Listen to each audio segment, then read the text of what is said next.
হয় হ্যাঁ কিছু খাওয়াও না, কি খাবা কিছু বানাই খাওয়া। চল বানাই কিছু।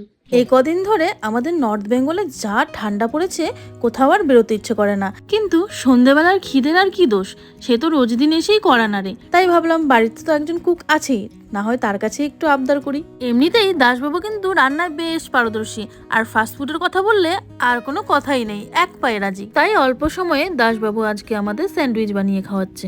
যদিও সবজি কাটার ক্রেডিটটা আমার কাছেই যায়, বেশি কিছু না, ওই ঘরে যা সব সবজি ছিল, যেমন শসা, গাজর, তারপরে ক্যাপসিকাম, টমেটো, পেঁয়াজ, সাথে আমুলের বাটার ও চিজ।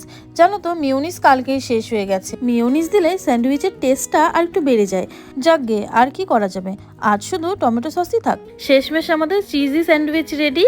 আর একটা কথা, তোমরা কিন্তু আমার ভিডিও দেখছো কিন্তু সাবস্ক্রাইব করছো না, প্লিজ সাবস্ক্রাইব করে দিও। দারুণ।